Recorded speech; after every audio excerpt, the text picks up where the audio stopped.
If I would have the power to send you back in time to December 1808 to witness Beethoven conduct the premiere of his Fifth Symphony, would you accept?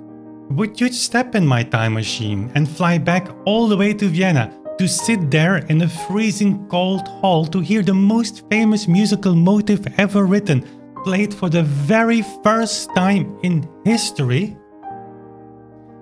And if your answer is yes, why would you do it?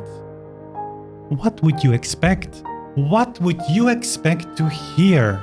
Imagine yourself in Vienna 1808. Beethoven starts the symphony.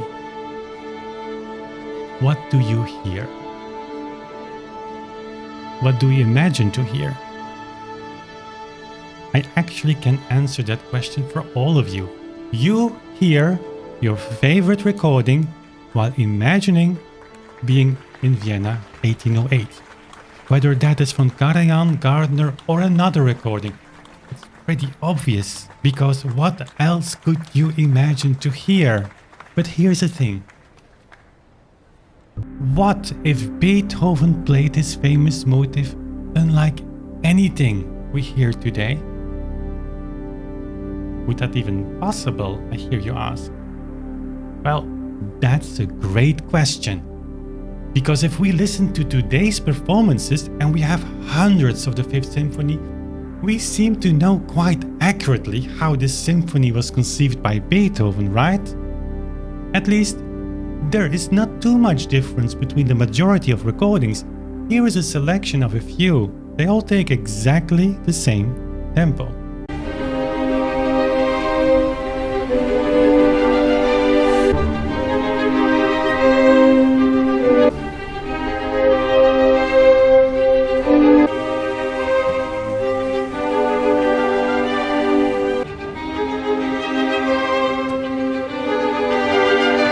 Some go a little faster.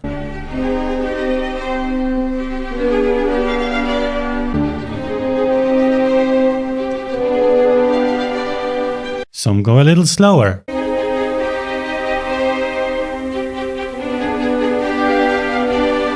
And there is one recording that goes really slow.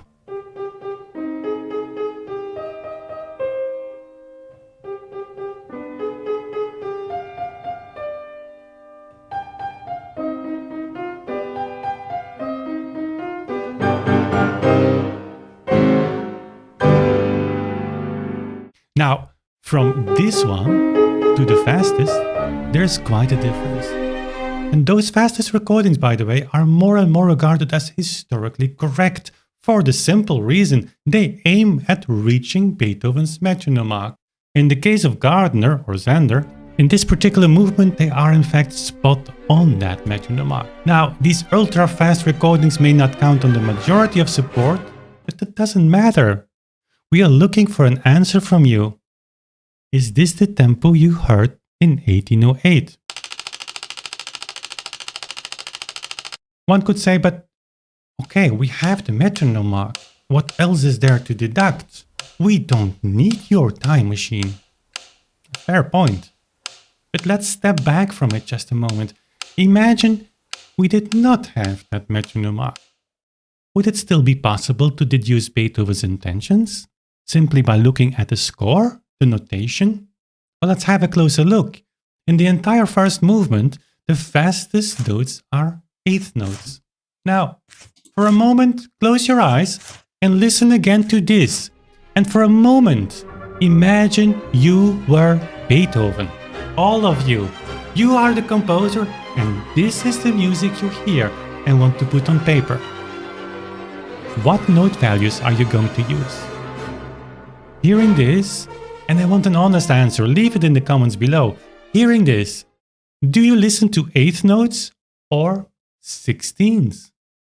What would be your choice? Now let's do the same exercise. Close your eyes and listen to this. Would you think of eighth notes now? Again, leave your results in the comments below. I want to see a debate over there, but stay nice to each other, guys. Tempo issues often get debated quite emotionally. And you know why? Because changing the tempo of a piece is changing basically everything, especially the character, the meaning of it. And don't we all have a special relationship with music like this? But okay, our exercise. I believe it's fair to say that the fast performances and even the bulk of the mainstream performances today sound more like a 16th note allegro molto or even presto. The natural weight of an 8th note seems to be entirely lost. So, did Beethoven make a mistake? In notation? Or in his metronome mark? Because the metronome mark seems to indicate the super fast tempo, right? Well, there are problems with that as well, as you can also hear this young conductor say. So that is 108, that is for the whole bar. What I mean by this is that the piece is written in 2/4, so 2 beats per bar. But because it is so fast-paced, it's usually conducted in 1, meaning instead of showing both of the beats in the bar, you just show sort of the first one and you keep going, because otherwise it would be very busy. Beethoven indeed could have written the movement in alla breve or even in C, which doesn't make a lot of difference in this case, but it chooses to go for 2/4. Main difference being a very strong pulse each bar. There is no other reason why he shrunk a normal alla breve into 2/4. The metronome mark, however, seems not to be on par with the 2/4 as we just heard, but all of that changes when looking at the metronome as physicists do. Count every 2 ticks as 1. You ready? Okay.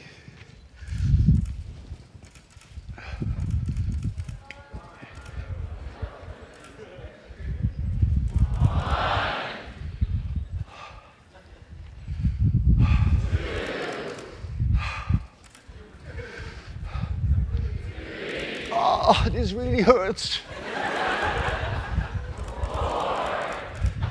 If Beethoven marks half note 108, it also means there are 108 simple vibrations or 54 double vibrations, 54 full cycles. That is what Beethoven apparently wanted, and that makes the fastest performances exactly twice too fast.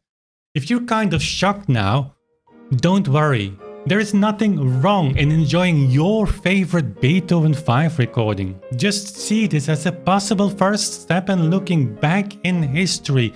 The cool thing of this video is, did you notice? You actually stepped in my time machine and already returned. Back and forth in no time. Wait a minute. Back and forth to Vienna. 2 travels? Or just 1? No, seriously, did you just make 2 journeys or just 1? Or both? 2 journeys for 1 journey. 2 ticks for 1. Just saying. There's a fascinating document revealing how Beethoven used his metronome that nobody is talking about. Well, nobody. I did. Just click over here and I see you over there.